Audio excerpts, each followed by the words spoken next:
asalaamaaleykum maa ngi leen di nuyu ku ne ci sa tur ak sa sant.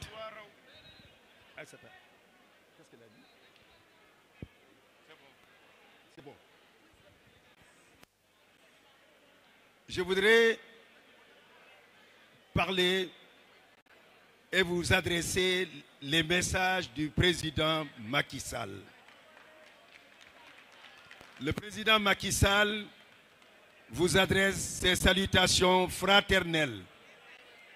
Il est avec vous, il est avec nous. Il m'a dit de livrer un message en 3 points. La première des choses, le président Macky Sall voudrait remercier tous les alliés, les partis d'opposition, tous les sympathisants, tous ceux qui se sont mobilisés ce soir pour venir répondre à l'appel de l'APR. Il voudrait essentiellement aussi remercier tous ceux qui ont pris cette initiative pour que nous puissions nous retrouver ici ce soir et adresser un message fort de solidarité, de fraternité et d'engagement auprès de notre frère et ami, l'honorable député Farba Ngom. Le président Macky Sall m'a dit aussi d'insister sur un point.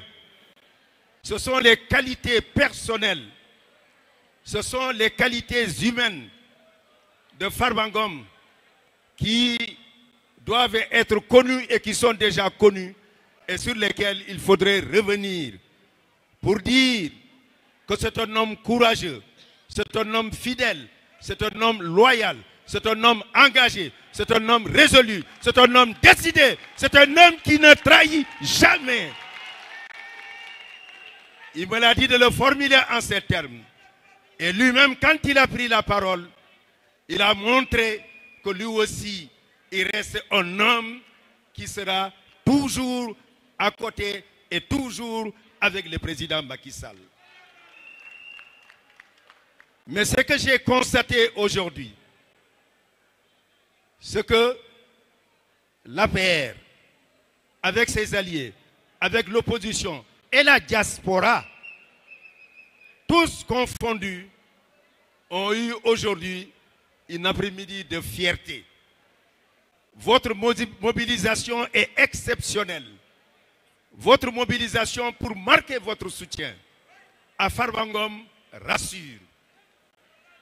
Maintenant, wax leen que nous sommes ici à vous dire que si nous continuons cette mobilisation partout, comme nous l'avons fait, l'APR continuera son combat et gagnera son combat.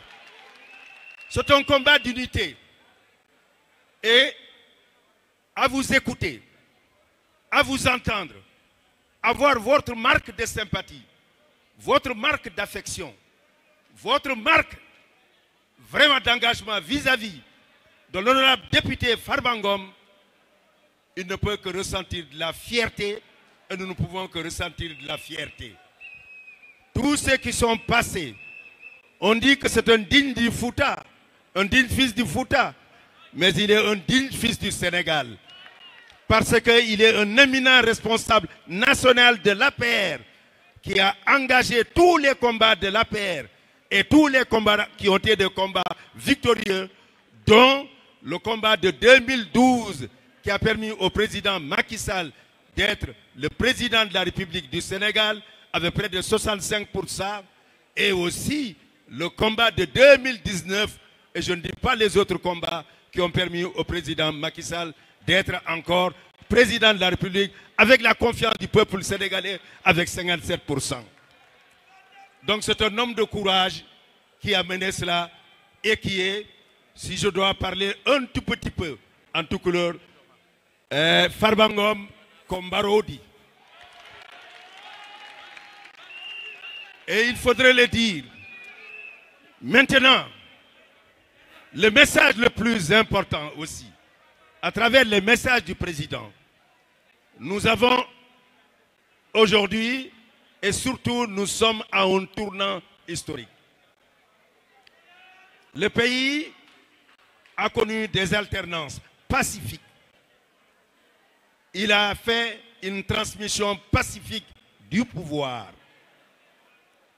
Aujourd'hui, ce qui est important de retenir, il y a un éminent membre du parti de l'APR qui est poursuivi. Je voudrais dès le départ, comme il l'a dit, et comme je le crois, et comme nous sommes un parti de gouvernement qui a dirigé ce pays pendant 12 ans. Il n'a jamais été question de remettre en cause la reddition des comptes. Mais nous avons dit que la reddition des comptes ne doit pas être le règlement des comptes. La procédure qui est engagée devant l'Assemblée nationale, Madame la Présidente de notre groupe parlementaire, Aïssata Tall, que je félicite pour sa pugnacité, sa persévérance et son engagement et son courage à l'Assemblée, nous a dit c'est demain que les décisions vont être prises. Nous savons que les choses sont faites. Sans doute, peut-on dire qu'on peut ne pas décider de lever cette immunité ou pas. Mais nous avons la conviction qu'il en sera ainsi.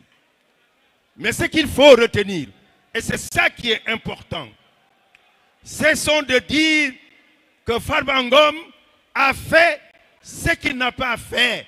C'est un présumé innocent. Tant que la justice n'aura pas pris, c'est ça le système sénégalais. Les droits de la défense doivent être respectés. Il faudrait continuer à dire que c'est un homme innocent. Et tant qu'une condamnation de justice n'intervient, on n'a pas le droit de le condamner et de dire qu'il a fait ce qui n'est pas encore prouvé. Le dossier dont il s'agit n'est pas entre les mains de ces avocats qui sont d'excellents avocats qui vont s'exprimer demain et dire ce qu'ils pensent de cette procédure. Mais si c'est d'aventure, que l'immunité est levée, que l'enquête est faite, que le dossier parte au niveau de la justice. Le Sénégal est un état de droit.